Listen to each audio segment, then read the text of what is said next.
Hey writers, you're listening to the Kobo Writing Life podcast, where we bring you insights and inspiration for growing your self-publishing business. We're your hosts. I'm Rachel, the promotion specialist at Kobo Writing Life.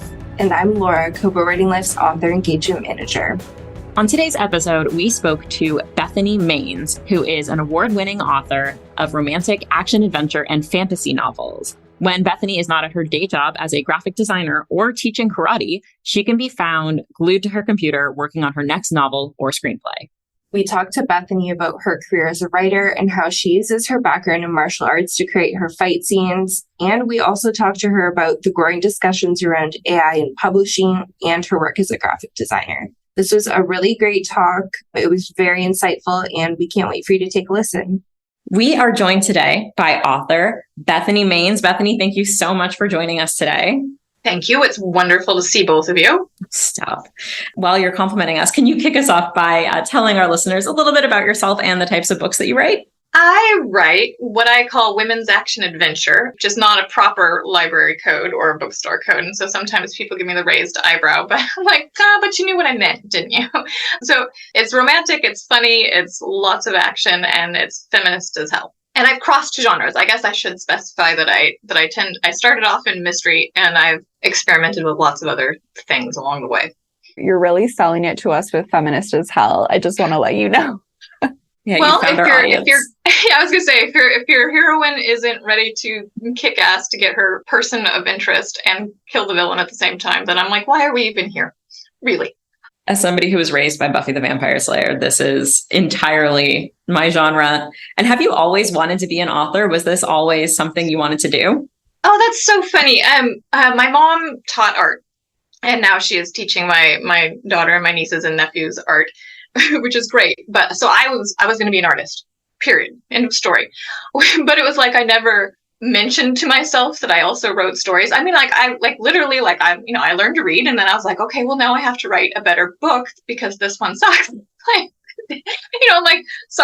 You're 5, you don't know, but like Dick and Jane is kind of boring. So like we could improve on this. And my mom read us Lord of the Rings really early, and then at some point we reread it. And my dad goes, "Oh, this scene makes a lot more sense," because she'd cut off like half the Council of Elrond because she was losing the audience.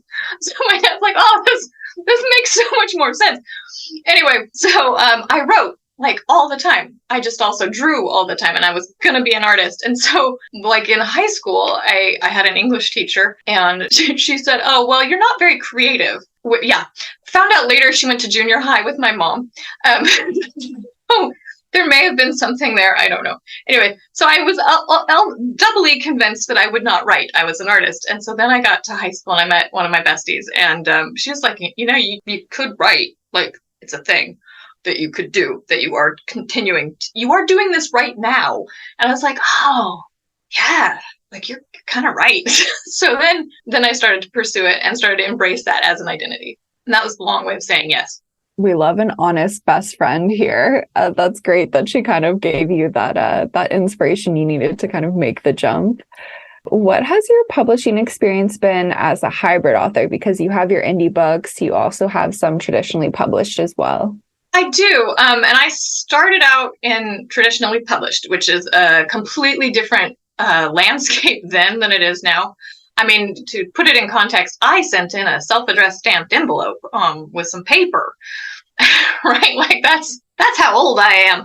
But I have to say that the querying process is infinitely better now. And I remember also the switch over of being like, I don't understand why I can't email this to you. Like, why do I have to send paper? This is weird.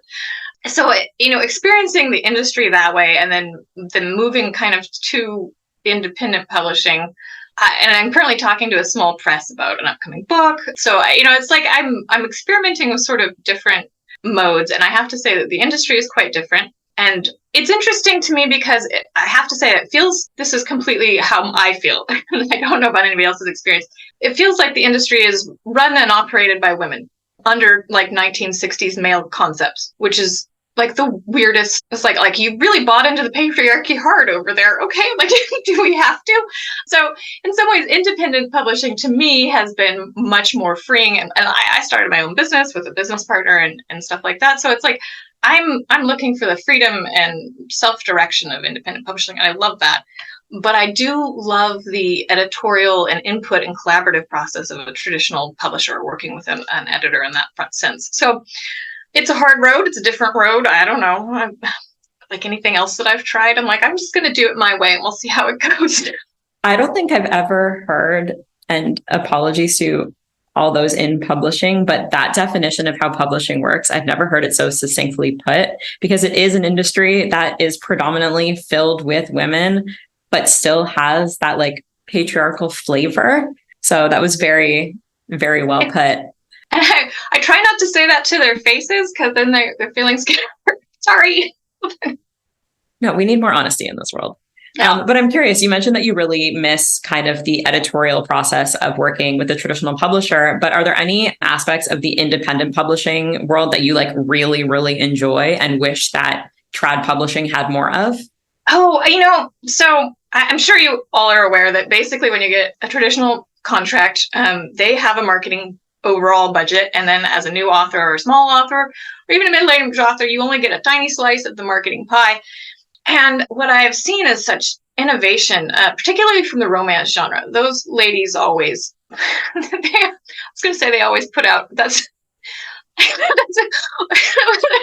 not going to go there. All right. The romance genre does really well with their marketing, but they really have moved into social media marketing and group marketing and all of those things. And it's like, I understand, bigger results come from bigger finances.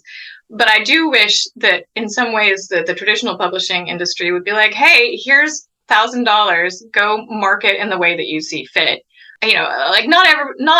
Creative people in general are very bad at marketing because it hurts your soul a little bit to have to go out and sell and then be rejected.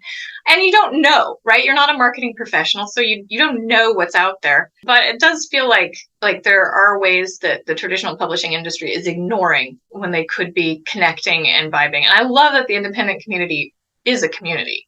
Like they do all talk to each other. Don't be rude to one romance novelist. You'll get some smack back. That is one consistent thing we hear from a lot of authors, is just how willing to share the independent author community is, both what works for them, what doesn't work for them. It's wild how open everybody is. Yeah, they're like, it's nice to see. I mean, every community has a rotten apple or two, but in general, like everybody is willing to tell you what worked for them, and hopefully it could work for you too. And they're always willing to experiment with everything, which is one of the things that me and Rachel love working with indie so closely. I also love how you said you don't want to mess with the romance novelists. We actually have like a sticker that we make that says "Don't mess with Romancelandia," and it really is so true. Okay, clearly I need one of those stickers. So you mentioned before you kind of crossed genres. You started in mystery. You moved to your women's action adventure, as you put it. What kind of drew you to that genre? Okay, so technically I've always written it. They just filed me under mystery. Right? Okay, so my very first novel with Atria is called Bulletproof Mascara.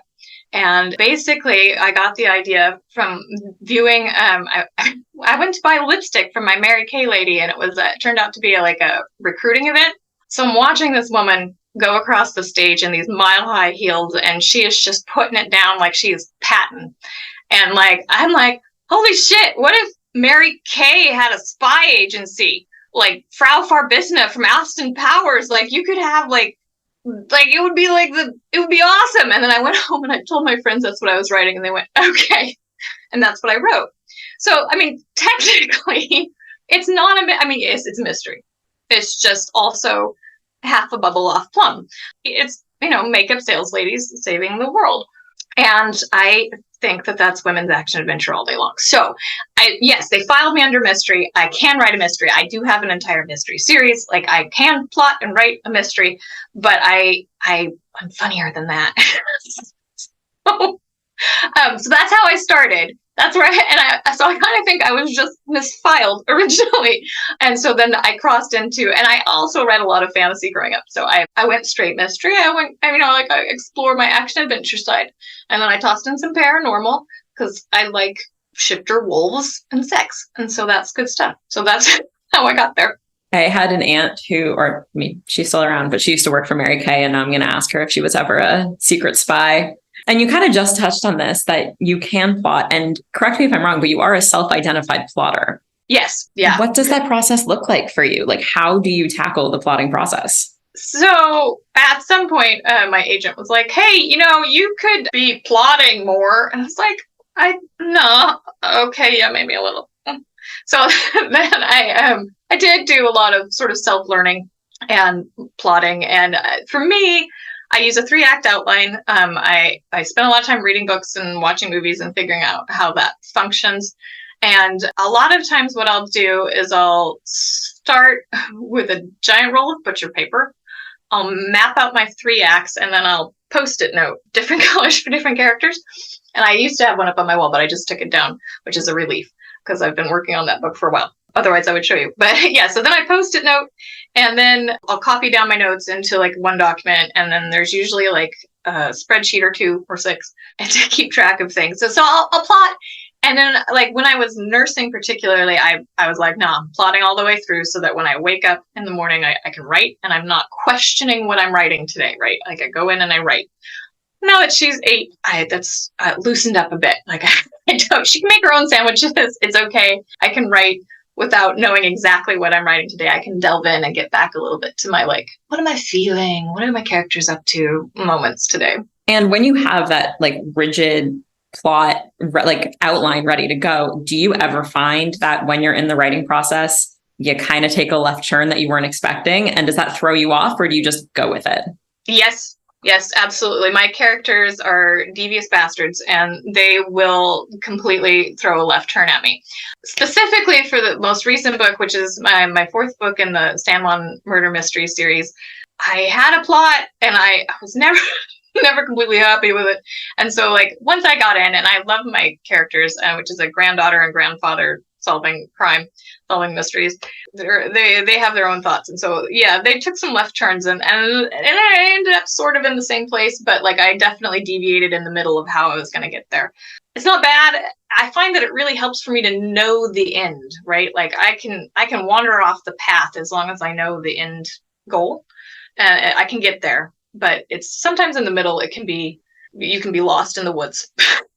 I especially imagine when you're writing something that does fall in the mystery-ish category, kind of knowing the resolution of the mystery is helpful. Do you ever find placing in like the red herrings throughout challenging, or is that really fun? Oh, yes. No, so the problem with mysteries, I think that they're one of the hardest genres to write. If you're writing a romance, they get together in the end, or I guess if you're writing a tragedy, they don't. But in general, a mystery, you have to have, if your reader can't figure it out on the way to the end, then you've cheated. Like, that's my personal opinion. Other mystery writers can write whatever they want. But I think that if I don't put in enough clues that my reader can get there ahead of me, then I haven't done my job. And so if I write willy-nilly, if I don't write sort of to the plan, then my clues are off and I have to go back and backfill. Like I've created plot holes and then I have to go back and fill those suckers back in with some asphalt because, like I have to have a smooth road. So yeah, I think mysteries are the hardest because of the placement of the red herrings and the clues. And so sometimes I'll run it through a beta reader, and I do have a pretty smart couple of beta readers. And so sometimes they're like, that connected for me immediately. And I was like, but was that like too much or not? So then there's like the fine tuning of where to stick that clue or the red herring, and then sometimes you just have dead herrings where the beta reader is like, I connected these 2 things. I'm like, oh, but you were not supposed to. Those were unrelated. So then you have to go back and change it. But never heard that before. Dead herrings. I like that. And you also, I may have come up with that. I don't know. I love it. Should be used more often. And you mentioned that you dabble in paranormal as well. Does that alter your writing process at all when you have to kind of build more of a fantastical world, or is it still very to the plot? So the plot becomes a lot looser, right? I don't have to worry about anybody solving it. It's not so much of a puzzle. And I have to keep a bigger eye on the romance rather than on the mystery. Like the A plot for a mystery is puzzle, dead body. Like it has to be the major chord. Whereas the romance had better come up to be equal on a romance. Otherwise, you like it's a balancing act of A, B plot. But I'm like, if like, if my plot gets too heavy, then are you really reading a romance? So the world building comes in, and that's just super fun. I find other people do not find. But I love the world buildings, especially once I have like a consistent set of rules that I can roll out and it becomes background wallpaper to my characters, and then the plot can organically grow from the world. That to me is the best. Like once I have established some rules, the world just populates itself. But yeah, then the plot becomes the adventure and the romance, not so much the puzzle. Do you have kind of like a Bible of some sort where all the world building info lives, or does it kind of live in your head? Because I cannot keep track of all of that. God. No, I cannot keep track either, as I just discovered the San Juan mysteries, I did a terrible job. I did the worst job. So like I went back and I reread them, and I was like, I had characters moving from Island Island. They're on Shaw. They were on Lopez. Who the heck knows? It goes terrible. So I had to go back and like recreate my character list in my spreadsheet for subsequent books, and I have kept a much stronger Bible, and mostly it's an Excel spreadsheet. I did with 2 other writers. We've done a sci-fi series. Sci-fi is not my primary genre mostly because I don't care about the sci. I'm all about the fi, right? They're like, but gravity doesn't work like that. I'm like, stop being a buzzkill like this. Like, why you gotta come in like that? That's harsh, dude. You're killing my buzz. So they keep me honest on the side, but we have had to develop, like, it's literally about 20 pages long of what the history of the universe and what the worlds look like and what gets mentioned, and a huge spreadsheet of vocabulary, which sounds really weird. But if you have alien worlds and they're using alien slang, then I can reuse their alien slang. I mean, that is the benefit, is with 2 other authors, I've got like 2 other brains to draw on, but it's a lot more to keep, 3 times as much to keep track of. And I bet any copy editor you have is so grateful for all of that alien slang being written out for them. Yes, actually they are. Although we did use one at first who started the spreadsheet and we're like, oh, so that's how that is done. Oh, okay. Thank you. It was like a not so subtle hint that you guys needed to get it together. That's so funny. Yes. Yeah. No, she did it for us the first time. And then we're like, oh, yeah. No. Okay. Yeah, we got it. Okay. Oh, yeah. We were planning to put that together. 100%. We're moving on that imminently. When you work on kind of your paranormal fantasy stuff, do you draw any inspiration from mythology at all? Oh, yeah. So the most current series I did was called The Rejects Pack. And Indiana Jones just came out. And I don't know about you, but I loved Indiana Jones. I loved the librarians, the Mummy. There was a bumper sticker the other day that said, my sexuality is the cast of the Mummy. And I was like, seems accurate. Come on, everybody in that movie is the best. You're like, nope, love him, love her, love him, yeah, all of that. Take them home. So I wanted that, but it's really hard to find that in book form. So I was like, well, fine, write my own, stupid people. So yeah, so my series is The Rejects Pack. They're a group of werewolves, shifter wolves, however you want to call them, and they've been rejected by their birth families, and they've come together to solve this mystery of who killed all the magic in Greece during World War II. And so, like, the first one is basically a chase adventure from Nazi warlocks across Germany while they look for the medieval tomb of a knight. In book 2, they go to the long-lost Library of Alexandria, which has now been moved to a separate dimension. And then the third one comes back to Greece, and they solve the mystery and fight some warlocks and meet an ancient supernatural mummy. I'm putting mummy in quotes for my podcasters. That sounds like so much fun, and kind of very easily segues into my next question, which is, you write all of these action-heavy books, and we are so excited to talk to you about crafting fight scenes and action in your writing because you actually hold a black belt. Yeah, I technically these days I'm a 6th degree black belt, although after 3, it's really time spent in the dojo, which I have spent the time, so, but I'm like, oh no, that means I'm old. Or it's really impressive. Like, let's flip that a little bit. One of the two. I teach Wednesday nights, and my kids, and I call them, they are literally kids. I've got everybody from that's 8 to 18.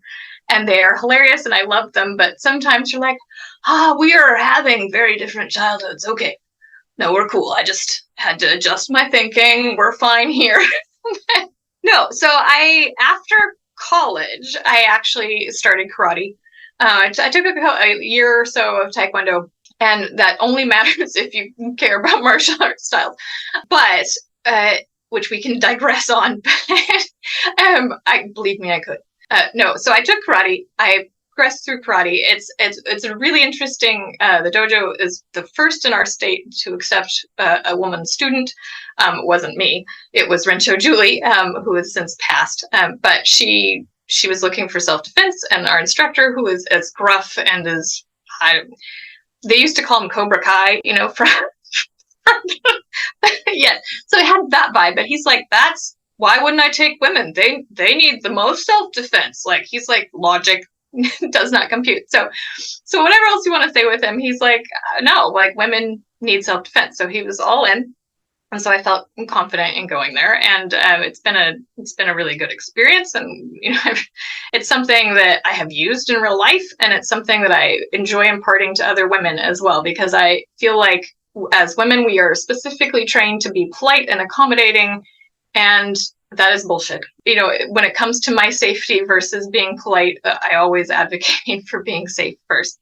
And sometimes you can do both. I had a friend one time who was being intimidated by somebody on the street, and it was 5'11" and he was 5'4", and he was just towering over her as she was seated at the bus stop. And I said, hey, why didn't you just stand up? Like that's all it would have taken. It would have taken one look up and been gone. So I had to come over and like shoo him away. But the point is that, like, so it wouldn't have been impolite, but like for women, literally feeling, like the act of standing up is impolite is where we're at. So as part of my mission in life, it is my goal to impart the idea that you too can stand up and just say no. So that's how it started. I could not agree more. And I'm so curious how you bring all of this expertise into your writing. So I do think my brother reads a great deal. And so one of his complaints is that they never get the guns right. And he's not specifically talking about whether or not they pulled the correct model and matched it to the correct bullet. There is a certain amount of the way people think about guns. Gun owners think a specific way, and that goes into the character. But writers being writers, we don't always have that brain experience, and it's difficult sometimes to find access to that brain in order to impart that to your character. So as I write, I'm coming up, there are things that I know from sparring, things that I know from using self-defense in the streets. Like there are things and ways that I think, but also there are things that I've experienced in terms of sensory detail and how that translates to the page. Like, there is an in and out of sensory detail. Here's a slight digression. There is a movie called Best of the Best with Eric Roberts. It's like 1989. It's not a good movie. I still love it. Don't get me wrong. It's the best. I love Eric Roberts. But it's a movie about an American team of Taekwondo stylists who go over to Korea and compete. It's a show match. It's nothing fancy. But at the end, it has James Earl Jones in it too, for that matter. But at the end, there is this moment where he's fighting and the sound cuts out and he can only hear specific people. And that seems like an interesting stylistic choice. It is 100% accurate to the competitive experience.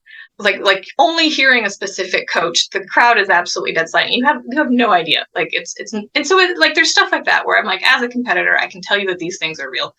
And so that's the kind of thing I like to bring to my audience, to my readers, of how it experiences, and like to kind of put you more vividly into the moment. But at the same time, as a reader, you're like, where are we in space? Literally.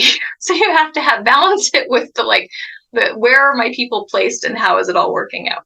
That's my goal anyway. That makes sense. And it's great that you have that experience to draw on. And I'm sure it makes your writing a lot more realistic for the reader. I like to think so anyway. You also offer a workshop called Fighting for Fiction. Can you tell us a little bit about that? Yeah, so I mean that's basically, I can do it over Zoom. I put it together right before COVID. So I've done it a couple of times on Zoom during COVID, and it's really great. It's basically a step-by-step of how to put together a fight scene, what kind of details and where to include them. And I try and get like a pretty small class, about 5 to 6 people. And then we can talk about it and rehash it. And sometimes we can go over people's fight scenes and scenarios of like, I have this in mind, but is that going to work? So like there's some question and answer period as well. But yeah, there is a rhythm to how fight scenes get constructed and how to break it down. So I go through some examples on screen as well as, getting a chance to talk about it from each person's work in progress. And kind of speaking of the rhythm of a fight scene, when you are writing your own, how do you choreograph these fight scenes on the page? Are you acting them out by yourself in your office? Are you writing them and then seeing if it's realistic? Like, how do you keep them grounded in reality?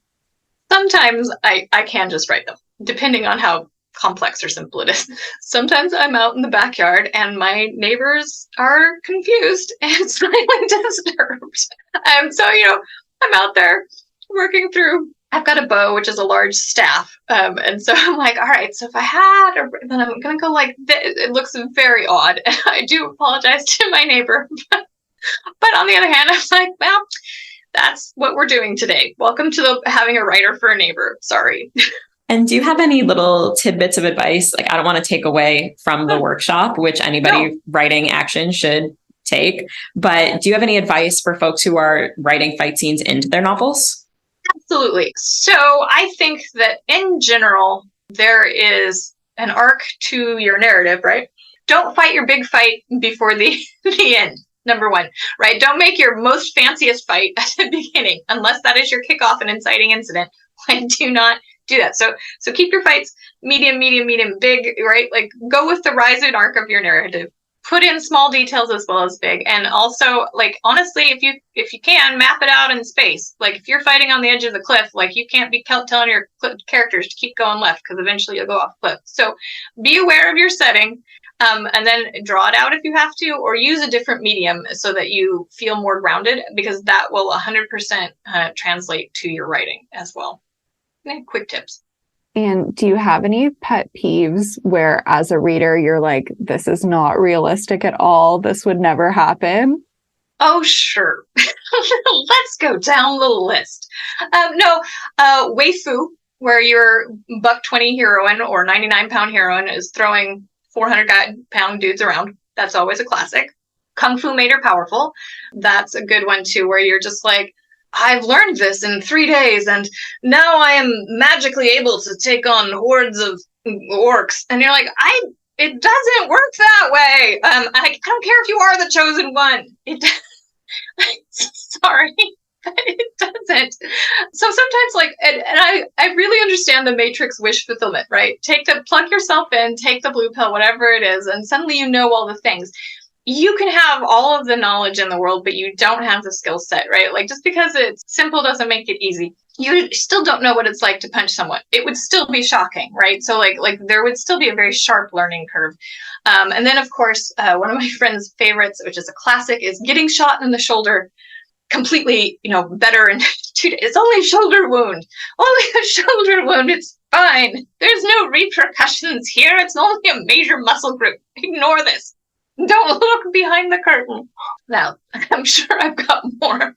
No, those are great. And I know the listeners can't hear us, but Laura and I are cackling on mute over here. Sorry. No, it's perfect. I'll just cackle out loud. And kind of taking a little bit of a left turn from fight choreography, when you are not studying and teaching karate, when you are not writing your books, you are also a graphic designer. Yes. You are somewhat busy. And as you mentioned, you have an 8-year-old. How do you manage all of this? Because that's many hats. It was Nora Roberts that had this really great analogy about how you're juggling all these balls in the air, right? And the trick really is to know which ones are glass and which ones are plastic. Sometimes there are ones that you cannot afford to drop. And sometimes they change per day, right? Like sometimes that glass ball is my daughter. I mean, always she's going to come first, but some of her events are plastic, right? Like some of them, we don't need to go to every single thing. But so the majority of the time, her stuff is glass, and I don't want to drop it, and I won't.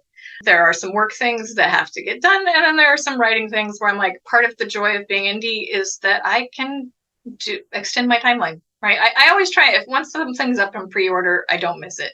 But in general, like I'm like, oh, well, if that doesn't get put up for, like another 6 months, I can take my time. Like, it's not like some things are flexible. And the trick really is, as an adult woman, to know which part of having it all are we not having it all today. I think that makes perfect sense. And I love the glass ball, plastic ball analogy. When I heard that, I was like, oh, that is so true. That is my thing. You're like, yes, now I see what I've been doing. But I also have to imagine, like you mentioned, that one of the perks of being an indie writer is that you can push deadlines. But one of the less perks is that more of the work does fall on your shoulders, such as having to be in charge of your own marketing, your own social media, all of that jazz. So I imagine that, are you a very organized person is kind of where I'm going with this. Do you have an organization system? And if so, teach me, please. Well, yes. I mean, I have discovered things that do and don't work over years. And I have a document of like a checklist of the pre-launch checklist, basically, like things I want in place going forward, and kind of when those things should occur. I need a cover by X date. I need a blurb by X date. I need to make sure that I'm signed up for ads by this date because this vendor sells out rapidly. So and at some point too, if I'm writing too close to my deadline, right, you start to think, well, shit, I'm signed up. Better make it now. I think that plastic ball just became glass. Like I gotta produce. Type faster. So yes, I have like a checklist of ideally when things would occur, and then some things are not ideal. And you can tell which is going to flex and which isn't. But I don't know. I'm in general a systems oriented person. So some of that is my personality. That's not to say that I can't pass on tips, but some of them, if that is antithetical to your life, then don't do it. I think a big part of being an indie author is kind of finding what works for you might not work for someone else, and also what you can kind of pass on to someone else to help you with, and not taking it on all on your own, because one person cannot do all the things. Even though as an indie author you have to wear all those hats, but there's only so much you can do. Right? Like, and that is why I specifically try for longer lead times, and so I can give myself plenty of room. But then you find other technological toys like Buffer. I don't have to be on social media. I can have my posts being buffered, like, or whatever social media scheduling tool you want to use. It doesn't matter, so, and some of those I have found through my work as a graphic designer as well. So, it's like I do have a leg up on a lot of people because I have that knowledge. But I think that it really is a matter of sometimes I'm going to outsource and sometimes I'm not. Speaking of graphic design, do you kind of bring some of that experience into your writing career, either for social or for your own cover design? Oh, absolutely. I've designed several of my own covers. I don't always outsource. I do think that as authors, when it comes to blurbs, synopsises, and covers, we hit this weird thing where we're like, that's not exactly right. That doesn't capture the third paragraph or the fourth chapter where she did the thing. And you're like, as a designer, I'm like, nobody gives a crap. We're really here to capture the idea, the essence. And sometimes I can capture the essence and separate myself, and other times I cannot. So I have a business partner. I run like most things past her when it comes to the design portion. She's one of my very strongest beta readers. And so sometimes she'll be like, maybe we can, take that away from you. And I'm like, oh man, but she's usually right. So yeah, sometimes I do my own cover when I feel stepped back enough from it. But I think what a good cover designer brings to the table is that they're really familiar with the genre, or they've done enough research that they can be on a genre, which as an author, I'm not always, right? Like I'm familiar with my story, and maybe I can hit the essence of my story, but that doesn't always mean that I hit the right genre mark for my cover or my blurb. So yes, I do bring a lot of that to the table, and there are certainly technologies and tricks that I have learned as a graphic designer, but sometimes I'm still an author first, and so sometimes it's best to not do it myself. Well, I feel like being able to have that distance, or having somebody to tell you to take that distance yes, is very important. That familiarity with the genre is so important too, because you want your cover to be recognizable as part of like a fantasy novel, for example. And there's definitely some times where you look at a book and you're like, I have no idea what to expect here as a reader. So it is important, if you don't have that expertise, to find someone who does. That's a great point. Now, one topic that Laura and I were excited to talk to you about that kind of touches on both your author and graphic design career is the AI revolution, if you will, that we are currently witnessing. And just to kind of kick off this conversation, what is your take on it from both a graphic design and an author perspective? Because I feel like those are two very different perspectives. They are. So graphic designers, so yes, this is an extremely fast revolution. However, it's been coming for years, and which graphic designers will tell you. And we can point to the signs. You knew they were coming too, really. It's like when you took a photo and then you magic erasered somebody out of the back of the ground of the photo. That's AI. And so graphically, it's been coming. Our tools have been increasing. Our skills have been increasing slowly. And so I think it has taken most of us by surprise that it's here this fast. We're not entirely surprised that it's here at all. Like, right? Like we're over here going, yeah, it's been coming.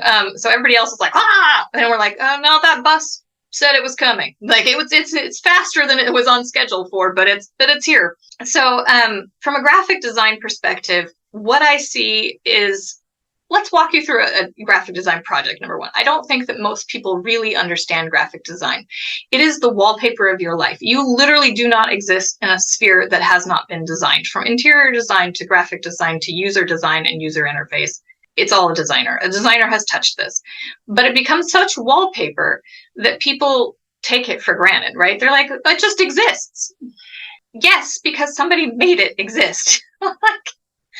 Like, do you think that your website layout just magically happens like that? It does not.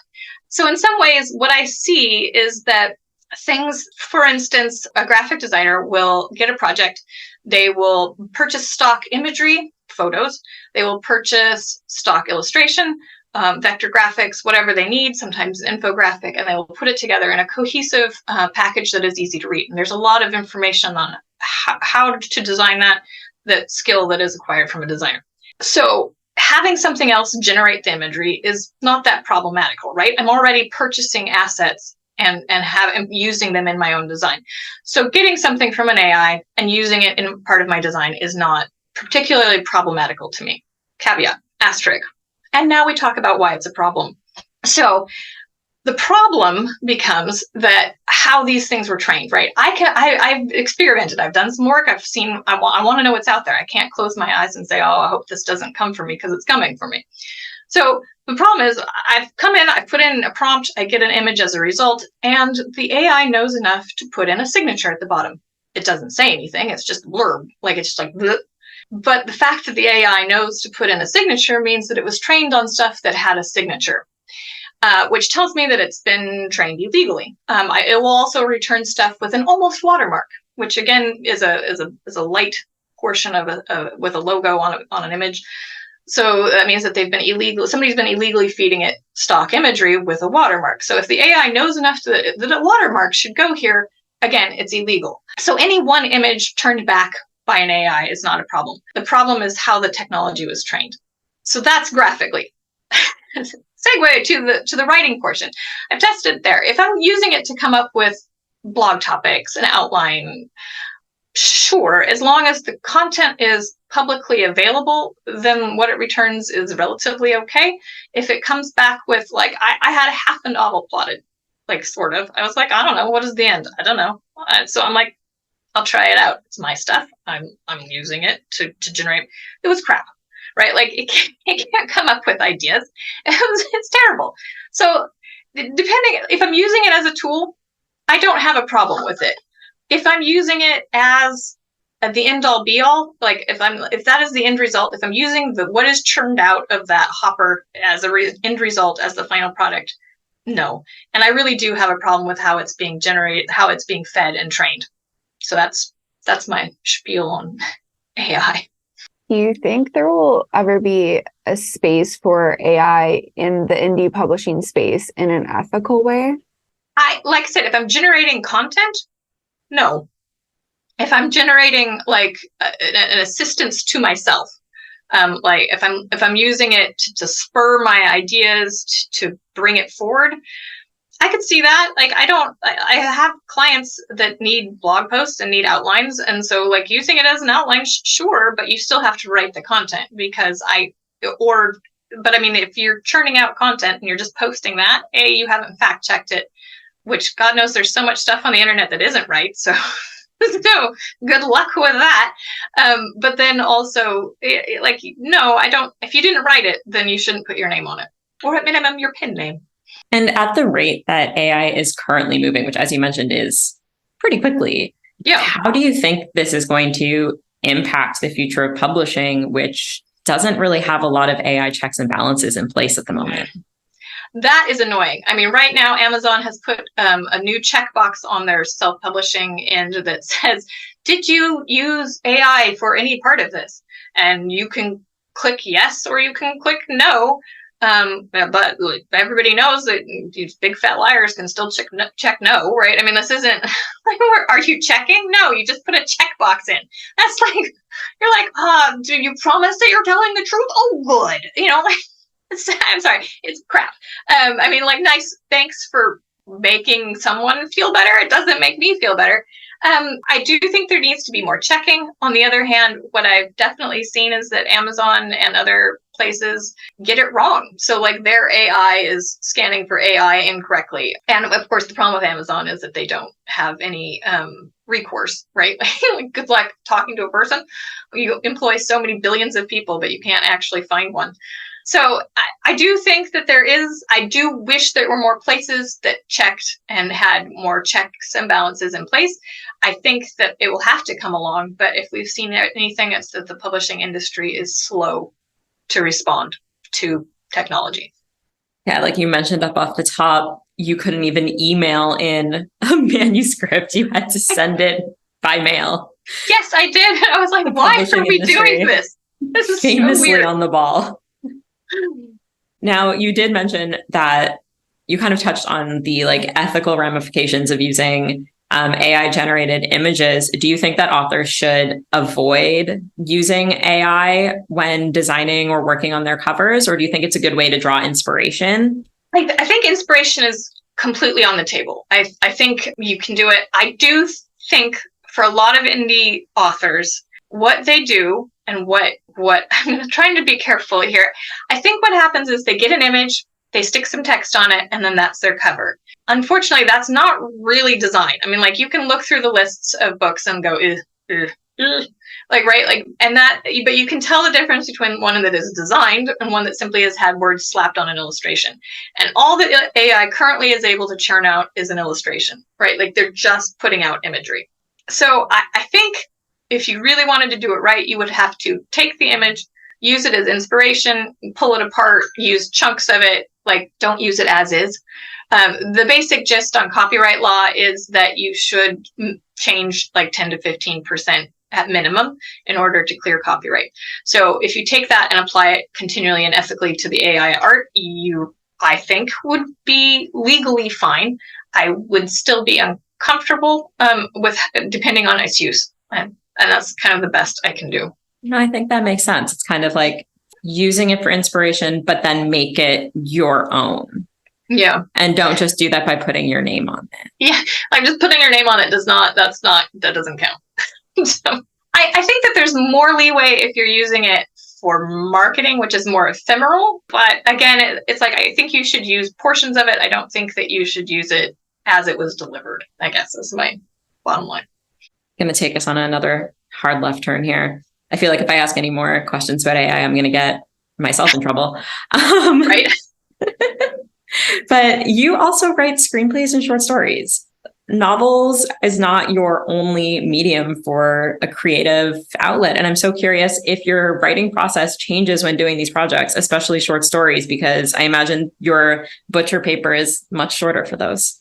My butcher paper is much shorter. I can fit that one on a letter side. No, short stories are, I think, of the things that I write, I think short stories are the hardest. I really feel like short stories are, this is going to sound wrong. I think of short stories like a joke. They are not a joke. they're like a joke, right? You have to have the setup, and then you have the catch, and then you have the payoff. And so short stories are punchy, and I've had more than one short story founder because it doesn't have any payoff. Like, all I got is setup. I'm like, I could write another 50,000 words and make it a novel, but that's defeating the purpose.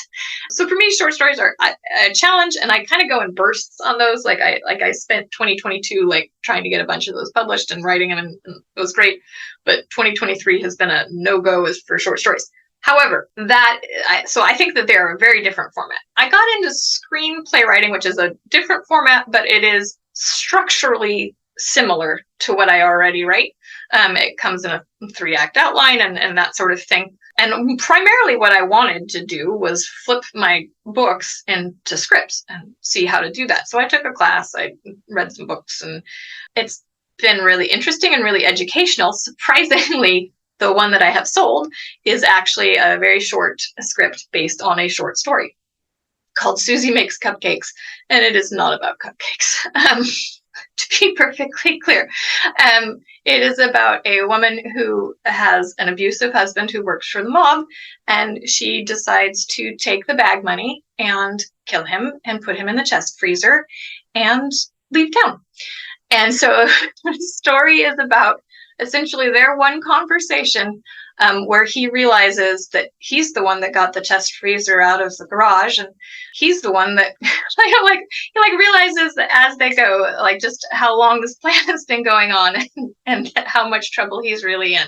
So I wrote the story. I called it Johnny Stills Goes to Atlantic City, or Susie Makes Cupcakes, and then I did the script and I sold it to a lovely Canadian gentleman named Jason Theron, who has been in Yellowstone and lots of other things, and he's fantastic. He directed it, and oh my goodness, he did such a beautiful job, and he really brought me into the collaborative process, and I cannot say enough kind things about him.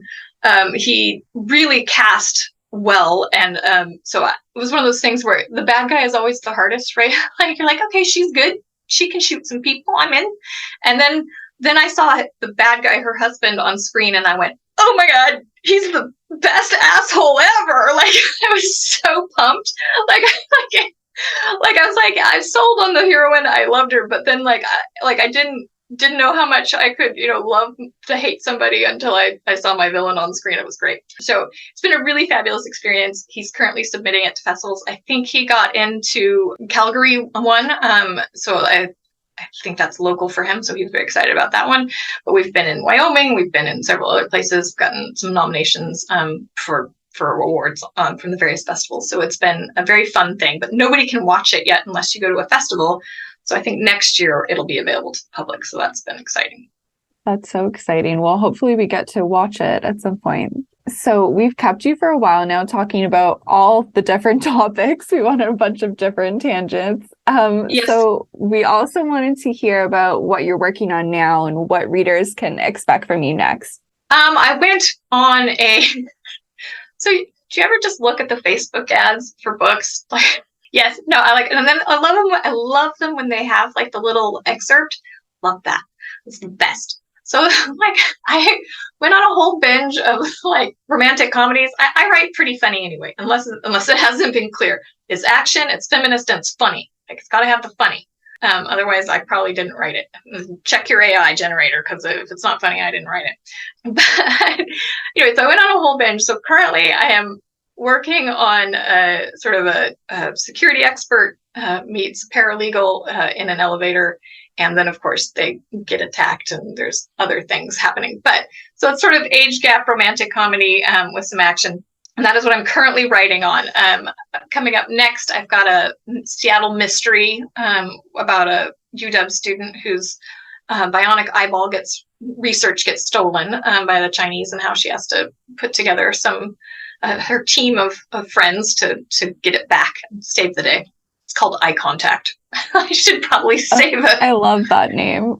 These all sound very good. So I will definitely be checking them out, and we'll include links to everything in our show notes. And speaking of links, where can listeners find you online if they want to learn more about you and your work? super complicated website address of BethanyMaines.com. It's like the state of Maine with an S. And remember, state of Maine has an E on the end. Sent that to someone and they're like, great. And they just left out the E. I was like, my device did not work out for me. You can also find me on Facebook at author Bethany Maines. Twitter is just Bethany Maines. I go X, whatever we're calling it, whatever weirdness is on there. I don't go on there very often anymore because of the weirdness, but like Facebook is probably your friend. Instagram, I'm over there as well. So, but yes, BethanyMaines.com. Awesome. Well, we will link to everything in our show notes to make sure everyone can find you. And Bethany, thank you so much for taking the time to chat with us today. This has been so much fun. Yeah, it's thank you. Lovely. This has been great. Yeah, it's been so nice. Thank you for listening to the Kobo Writing Life podcast. If you are interested in picking up Bethany's books, we will include links in our show notes. If you are enjoying this podcast, please be sure to rate, review, and subscribe. And if you're looking for more tips on growing your self-publishing business, you can find us at KoboWritingLife.com, and be sure you're following us on socials. We are at Kobo Writing Life on Facebook and Twitter, and at Kobo.writing.life on Instagram. This episode was hosted by Laura Granger and Rachel Wharton, with production by Terrence Abrahams. Editing is provided by Kelly Robotham. Our theme music is composed by Tearjerker, and thanks to Bethany Maines for being a guest. If you're ready to start your publishing journey, sign up today at kobo.com/writinglife. Until next time, happy writing.